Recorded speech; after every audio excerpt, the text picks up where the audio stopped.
What better way to kick off week 1 of the 2023 NFL preseason than some Thursday night football? New England Patriots versus Houston Texans, the Seattle Seahawks, Minnesota Vikings. What prospects you need to watch? And we're going to pick the games next on the Locked On NFL Draft Podcast. You are Locked On NFL Draft, your daily podcast covering the NFL Draft. Part of the Locked On Podcast Network, your team every day. What's up, Locked On family? Let's get locked in. Welcome back to the Locked On NFL Draft Podcast, your daily podcast covering your favorite draft prospects, part of the Locked On Podcast Network, your team every day. I'm your boy, Damian Parson, always on the ones and twos. You can find and follow me on Twitter at DP_NFL. I am the host of the Locked On Clemson podcast. And guys, thank y'all for making Locked On NFL Draft your first listen today and every single day, Monday through Friday. Thank you for being the family and our every single dayers, our everydayers, man. We appreciate all the love and support. But guys, it is football. We got football tonight. We have football tonight, Thursday night football, preseason week 1, and I can't talk about football at all, and not without the level of comfort that I typically have, without my guy, Mr. LSU, Keith Sanchez. You can find and follow him on Twitter at The Talent Code. Keith, talk to him, baby. What's up, Locked On family? This is Keith Sanchez. Like DP says, man, 2019 national champ with those LSU Bengal Tigers, Joe Burrow, Jamar Chase, Justin Jefferson. That was a hell of a trio, right? But guess what, man? You have a dynamic duo sitting right here in front of you, right? What you're listening to, what you're seeing on YouTube. Myself, Damian Parsons, we are here to bring you that championship level content surrounding the NFL draft 24/7, 365. We don't stop, man. And guess what? We made it through the summer, and now we're into preseason football, man. And we have a couple things on deck, right? We have the New England Patriots versus the Houston Texans. Then we have the Seattle Seahawks versus the Minnesota, and we're going to pick them. But that's what we're going to do, man.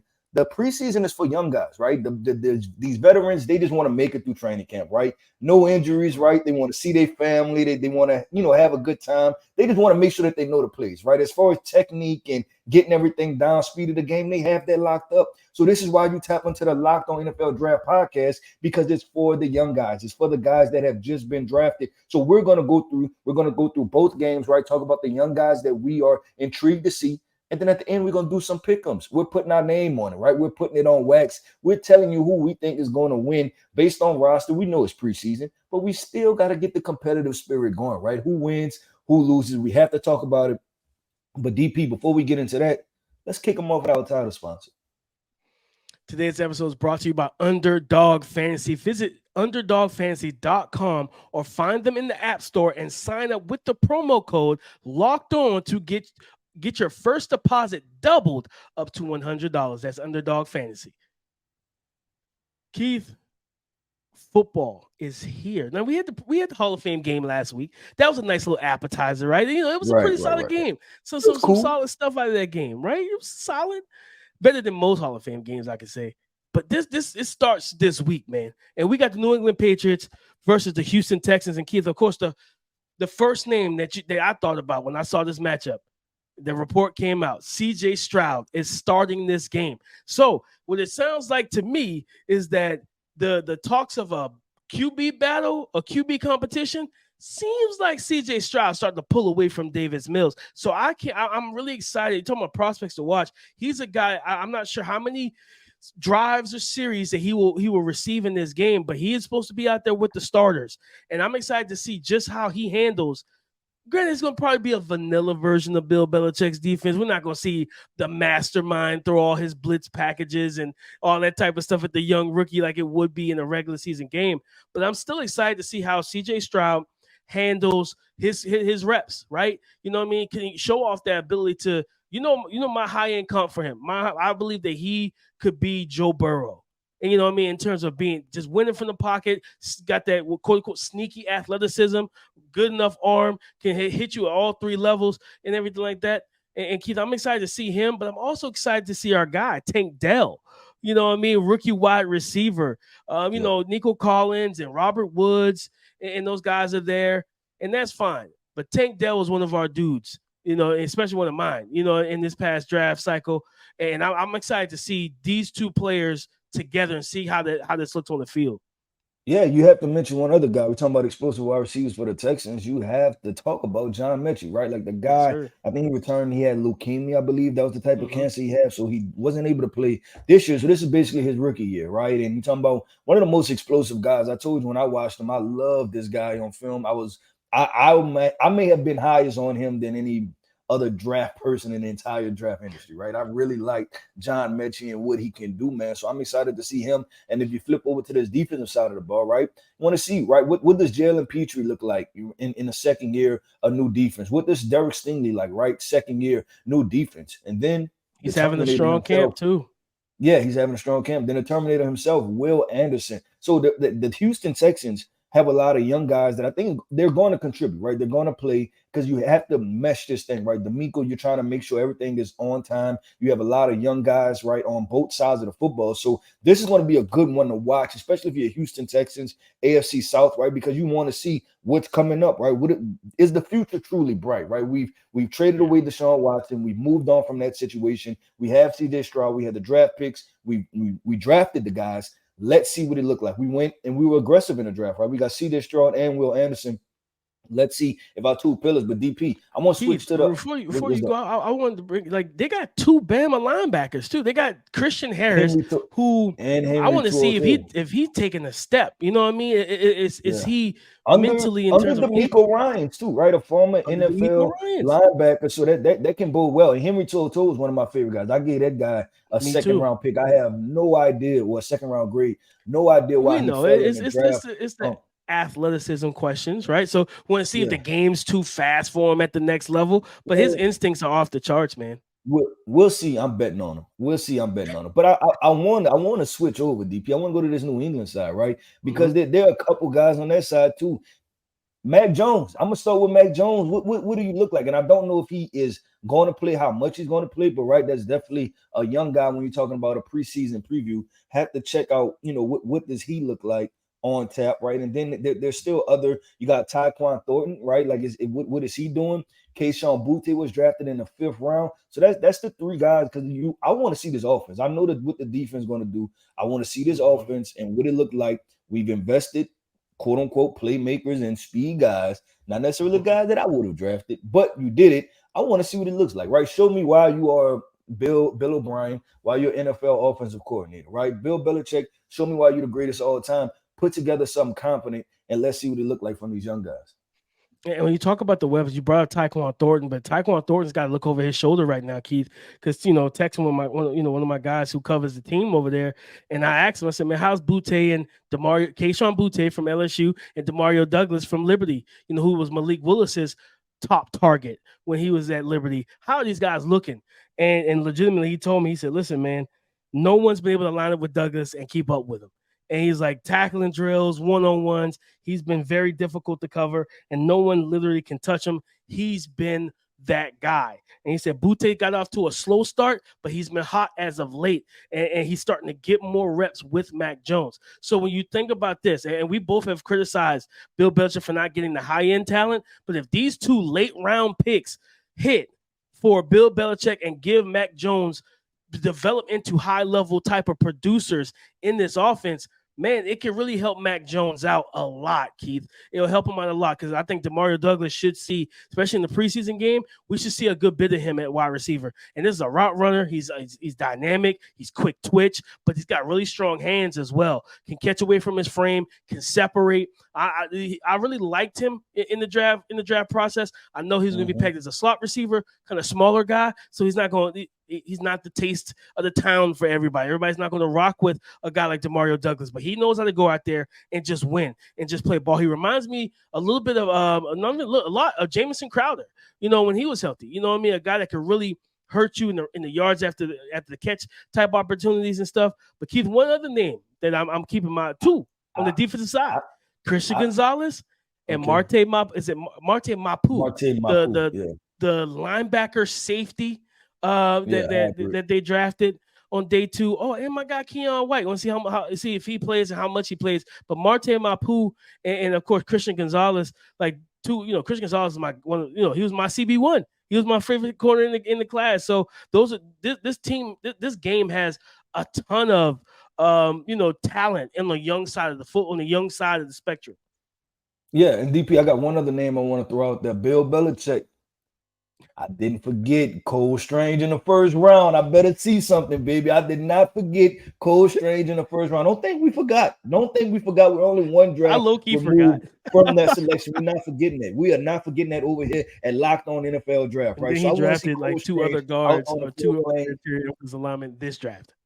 Yeah, right. But man, so that's just the one thing I didn't forget. That's all I want to tell Bill Belichick, man. But look, coming up next, man, we wrapped up that New England versus Houston showdown, but we have another one, right? We have Seattle versus Minnesota. A lot of young guys, right? Seattle has killed it in the draft, man, as far as turning this thing around. Pete Carroll showing why he's truly one of the greatest coaches of all time, man, being able to turn this thing around. And then the Minnesota Vikings, right? We've seen Kirk Cousins on, QB1, the documentary. Everybody wants the Vikings to win. They won a lot of games last year. How are they going to follow up? They needed to reload with some young guys. So we're going to talk about these young prospects on both sides of the football in this particular matchup. August is here, family, and you know what that means. The official start of fantasy football drafting month. Get championship ready for your home league by trying out Best Ball on Underdog Fantasy. All you have to do is one live snake draft, no waivers, no trades. Underdog sets your best lineup every single week for you. If you're like me and you want to set it and forget it, you got to try Best Ball. Try it out with Underdog's Best Ball Mania Tournament. The largest fantasy football contest of all time is back and even bigger with $15 million of total prizes up for grabs, including an outrageous $3 million going to the winner. Last year, the winner drafted their team in July. So why are you waiting around and talking to me right now? What you need to do is visit UnderdogFantasy.com or find them in the App Store and sign up with the promo code Locked On to get your first deposit doubled up to $100. That's Underdog Fantasy, promo code Locked On. The Seattle Seahawks versus the Minnesota Vikings. Prospects to watch, Keith. And you talk about they have a lot of both teams, ton of young talent. You know what I mean? When you look at it, for me, Keith, I'm going right to the defensive side of the ball for the Minnesota Vikings. Andrew Booth Jr., man, a guy that we both liked coming out of Clemson, just plagued with injuries as a rookie and everything like that. Want to see him, him being healthy. But another guy that got hurt that I felt like I was the one pounding the table for him before anybody else was last year. Lewis Cine, you know what I mean? The safety out of Georgia, man, a heavy hitter, can play man-to-man coverage, has the prototypical size. He could play both free and strong safety because he is athletic. Now that he's healthy, right? Now he's going to get his feet wet in NFL action. I want to see both of these young guys kind of go out there and just put their best foot forward, Keith, because this is just the type of preseason kind of gets you going, right? It's that step in the right direction. I want to see those two guys, but also on the defensive side of the ball as well. They got your boy Jay Ward over there, so I think that he's gonna get a nice bit of run. Who could play kind of safety, nickel hybrid, cornerback type of role. But Brian Asamoah, the second, right, the linebacker out of Oklahoma. I like Brian a lot last year. I like me too. So I think this is because they don't have Eric Kendricks no more. Eric, I believe, if I remember correctly, I think they traded him or they released him. I think they released him, and he was picked up. I think was it by the Chargers? Can't remember, but he was picked up by another team. So Brian Asamoah the second, he's stepping into that green dot, that top linebacker on the roster. On the depth chart. So I want to see these young. I want to start on the defensive side of the ball for the Minnesota Vikings. Yeah, so I agree that they're the defensive side of the ball for Minnesota.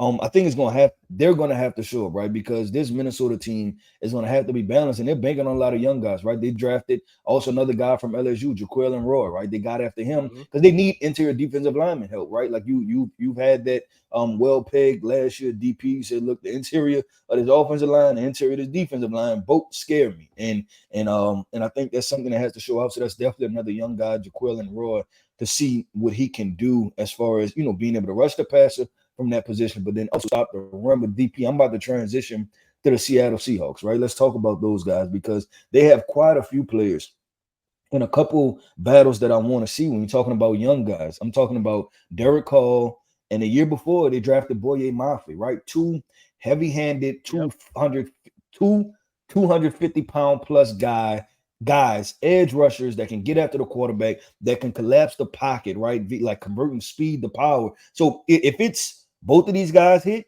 man, you have a hell of a 1-2 punch for years to come, right? And then also, if it's just one guy that hits, right, it's going to be a pretty good competition because I think they have very similar skill sets, right? So it's going to be able to see who is going to emerge from that situation. And then the other position battle, DP, is with their first round pick this year. They took him with number 5, number 6, Witherspoon, right? They took Devin Witherspoon. Was it?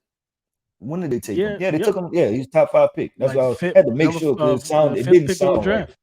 Yeah, so Devin Witherspoon. But in the year before, the same year that they took Tariq Woolen, they drafted Kobe Bryant. I had to get it right. I was about to say Kobe Woolen. Kobe Bryant, right? Who was the teammate of Sauce Gardner.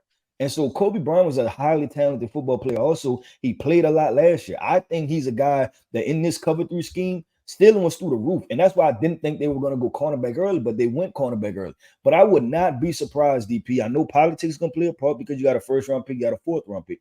But I would not be surprised if Kobe Bryant manned the outside and they kicked Devin Witherspoon into that nickel position because Kobe Bryant is a highly talented guy. So that's another position battle to look at. So defensively, I'm looking at the 2 position battles. I told you, Boye Mafe versus Derek Hall, and then I'm looking at Kobe Bryant and Devin Witherspoon, how they're going to pan out and how they're going to fare.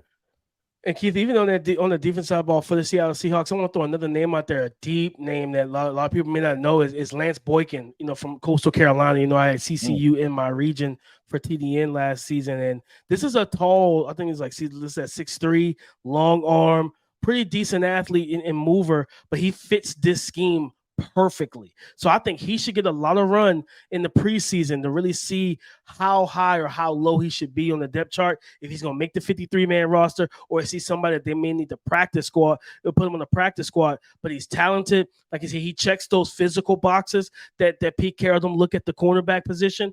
And I think that's a guy that we definitely need to keep our eyes on. I'm going to be watching out for number, I think he's listed. I think his number is number 18. Like I said, cornerback, tall, long kid from Coastal Carolina, as well as Mike Morris, kind of edge defensive end from Michigan for the Seattle Seahawks as well. But on the offensive side of the ball, Keith, I think about Kenny McIntosh, who we talked about, I think it was last week, right? I know Zach Charbonnet actually returned to practice. So the whole, was it out indefinitely thing? Yeah, you got to take that with a grain of salt typically when they put it out there because it's like we just don't know when we're going to bring him back, but we're going to bring him back, So he's back, and Kenneth Walker with the groin, he's not good. Right now he's still out or whatever. But with Charbonnet returning to practice, I think that if he's good to go, I think he gets run. Him and Kenny McIntosh, and then like you said, the draft politics, like, well, this was a 2nd round pick, this was like a 6th round pick. But if Kenny McIntosh looks better, throughout the preseason, what does that do for the situation? With Pete Carroll, right? Pete Carroll has shown that politics throw him out the window, right? Like I'm in Seattle, like I'm way off the grid. I'm not nowhere near Washington, DC, and around all. Yeah, I don't care. I'm just going with my own move. So you definitely, I can definitely see that happening. And speaking of run game, real quick, DP, there's one guy because we talked about these offensive linemen last year. They went Charles Cross, and then they went Abraham Lucas, right? But they drafted an interior offensive lineman this year from LSU, big boy, 340 pounds, interior offensive lineman, Anthony Bradford. So you're talking about the run game. I'm talking about a people mover, right? Like this guy's probably going to be bigger than a lot of people he's going against, right? So he's going to move some people off the line of scrimmage, and he has some athleticism. So you want to see what he looks like also, because if they can really get this thing moving forward with this run game, it's like, oh my God, like you're going to think about Seattle of the past when they had Russell Wilson and they had beast mode and those guys. So definitely. And wouldn't he be battling with? Isn't Damian Lewis a former LSU offensive lineman? D. Lou. Yeah, D. Lou is over there too. So you got D. Lou who's pegged in front of him. And then they also drafted Oluwatimi, the center from Michigan, who's going to be battling, I think, with Evan Brown, the starter who's pegged at the starting center, the veteran center. So they got some battles on the interior offensive line for Seattle that we got to keep our eyes on. But if you flip to the offensive side of the ball for the Minnesota Vikings, Keith, no, what's his name? No Dalvin Cook. It's Alexander Madison, right?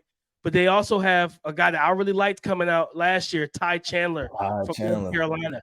I am keeping my eyes on him and Dwayne McBride in this running back room because that RB2 situation, and then they have he was more, I think, more of a just speed guy and returner, Kini Ngwagu, and stuff like that. But like, I want to see how he, this is a 3-man race, I think, for that RB2 position behind Madison. And I think Ty Chandler could absolutely win this job. So I want to see how they divvy up these reps between these backup running backs. Yeah, I liked him a lot coming out of North Carolina, Ty Chandler. I thought he was a smooth guy. I thought he was a guy that contribute heavily in the passing game for you. And he's somebody, if he has been consistent, right, just with Minnesota, he's going to touch the field. Like you said, Dalvin Cook is not there, so they need somebody to split those reps. And there's no shot at Madison, right? But I don't know if he's that type of guy, right? Like that we're talking about is going to man the entire backfield by himself. So Ty Chandler is definitely the name that I'm circling for myself. Catch the ball in the backfield too. Yeah, that's what I'm saying. That's why I like him, is because he can contribute in a pass game heavy. So we will see how that go. But DP, man, look, like you said, man, we're getting into mid-season, right? Like the NFL players are, preseason. You're trying to get ready for the regular season. We're trying to get ready for the regular season, right? And what we have, man, and what we're going to do in the regular season, we're going to go through some pick'ems, right? We're going to be pick'ems, whether that be NFL or college, right? We're going to go through some pick'ems, but we're in preseason with the NFL. So coming up next, man, we're going to do a couple pick'ems from these two games, right? Why are we picking these teams? And we know, like, oh, man, well, preseason doesn't matter. But we're going to look at the depth charts, right? And why we think these depth charts and these rosters are going to dictate whatever team may win. So coming up next, man, we're going to do two pick'ems. We're going to have to put our name on it and see who's going to win these games.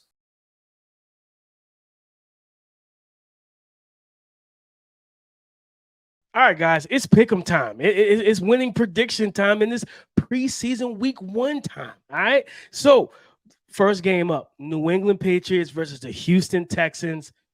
Keith, who you got? I'm gonna go Houston Texans. I think the depth is there. I think they're gonna want to figure out more stuff, and then also C.J Stroud, when he's not playing, Davis Mills is in, right? And Davis Mills is an experienced quarterback. They have enough depth. I think they're going to want to figure it out. So not only just from that perspective, I think they're going to want to play their guys longer because they know they're going to have to get them ready for the regular season. Yeah, I'm picking Houston as well. I think, both of these teams have 2 quarterbacks in their roster, right? You got Mac Jones, you got Bailey Zappi in New England. Yeah, but I think Davis Mills I would take Davis Mills over Bailey Zappi. You know what I mean? In terms of like arm talent and just his overall game. So I think C.J Stroud can get his feet wet, get his first NFL action. But I think Davis Mills will be the reason in the second half or whenever he steps on the field to be the reason they win. And it's both teams have a lot of young playmakers as we talked about. But I think I like the Texans' young playmakers just a little bit more, man, just a little bit more. So I'm gonna go with those Houston Texans as well, Keith. I think it'll be a close game. I think it's gonna be a fun game. I'm going with Houston. Next up, we got the Seattle Seahawks and Minnesota Vikings, Keith, and this one is a little different. I don't even know if Geno is playing in this game, right? So if Geno doesn't play, you got Drew Lock, Holton Allers. Drew Lock, famously known for singing Young Jeezy on the sideline when he was with the Broncos, and really, kind of fooled. I'm not gonna say fooled a lot of people, but just had a lot of people like, man, he might be a dog, man. It just didn't happen, right? So if depends on how much who starts the game at quarterback, if it's Geno Smith or Drew Lock. I'm actually gonna go with the Minnesota Vikings here. I think Nick Mullins is probably, I would be expecting him to play more than Kirk Cousins, but Jaron Hall, the BYU quarterback, who prior to the Senior Bowl had, his tape was impressive. He just didn't have the week we expected down in Mobile. But I think that the backup offensive line, is going to give him some protection. They have quality running backs as well. When you talk about for the Minnesota Vikings, I think that he'll be fine in that regard. And weaponry, of course, Jordan Addison. You got Jalen Naylor. Jacob Copeland is the guy I'm looking to see how much run he gets, after he transferred from Florida to Maryland. So I'm gonna go with Minnesota on this one, man. I think Jaron Hall leads into a victory. I'm on the other side of the coin, DP. I'm on the other side of the coin. I'm going with Seattle. because Drew Lock is experienced, but also because I think they're going to run the football. They're gonna run the football. They're gonna have to just ask Drew Lock to hand the football off. I'm like, okay, let's go with that, right? And we talked about the offensive line position battles. We talked about having a young offensive line, but then we talked about this defense, DP. And I think that's something to pay attention to because I think these young guys that we talked about, Boye Mafe, Derek Hall, Kobe Bryant, Devin Witherspoon, these young guys are going to get a lot of run. So I'm expecting them to put on a good defensive performance. And that's what I think. I think it's probably going to be a low-scoring game, but I think Seattle's going to win the game. And crazy enough, Keith, when we talked about Seattle, we didn't bring up, Jackson Smith and Jigba, right? We didn't want to be like, Captain Obvious in terms of the receiver room. But then they have 3 big body guys. You got Derek Young, kind of small school kid, looks kind of like the DK Metcalf. He's explosive, and a great athlete. But then another explosive receiver, Matt Landers from Arkansas. They have, and then the guy that I didn't peg him as a receiver. I kind of had him as a tight end. That was Jake Bobo from UCLA. So it's a lot of young guys. I'm telling you, there's so many young players that you need to keep your eyes on. You know what I mean? In these 2 games, man. But that's why you tap in to the Locked On NFL Draft show so that we can tell y'all who you need to be watching to keep an eye on for fantasy purposes, for betting purposes, for depth purposes. If your team needs a receiver and somebody gets cut, that's why we talk about these people, so that you know who might be on the practice squad that you can go scoop up if you need some players to come in and be backups, man. But I'm excited, man. First double header of the week 1 preseason. I'm excited. I'm gonna be tapped in, man. I don't know what I'm eating for the game tomorrow, Keith, but I'm gonna be kicked up, relaxed, watching some football, brother. Oh yeah, definitely. We have to get ready, right? You got to start getting in the mentality. So you got to have your phone out so you be ready to tweet. You have to have your meal ready, right? Like your in-game meal ready and locked and loaded, man. So like you said, drink, man, you gotta have that beverage. Yeah, gotta have that beverage going, man. So the NFL players, man, they're getting ready for the season, right? We're getting ready for the season. So we're working out those kinks right there, man. I think this is a pretty good show, man. Y'all be looking forward to more things like this in season, right? Because like I said, man, we're really going to talk some football with y'all, talk these young guys, talk draft prospects, talk how it translates, because that's where it starts. And we always say that, man, a good team starts with the draft, man. You're starting to see those teams that have drafted well in the past, they have the good football teams, and that's how this thing go, man. So thank you. Shout out to our everydayers, man, for tapping in with us. We're going to continue to have fun, rock this thing out, man. We're less than a month away from the kickoff of the NFL season. We're I think 3 weeks away from college football season. So we were hitting this thing from both angles, right? College football and the NFL. 100%. Go subscribe and follow for free on YouTube or wherever you listen to podcasts. Get the latest episode as soon as it is available. And guys, thank y'all for making Locked On NFL Draft your first listen today and every day, Monday through Friday. Being the family, but being our everydayers. And for tomorrow's show, we're going to get into more preseason. We have games on Friday. We have games on Saturday. I think there's even a game on Sunday. So it's a weekend chock full of football. We're going to talk about prospects to watch, pick 'em games, all of that. Same type of outline. We're bringing it on tomorrow's show as well. So let's talk some football again on tomorrow. In terms of Twitter, you can find Keith Sanchez at the talent code, me, Damian Parson, DP_NFL. Come and join the conversation again tomorrow on the Locked On Podcast Network, your team every day.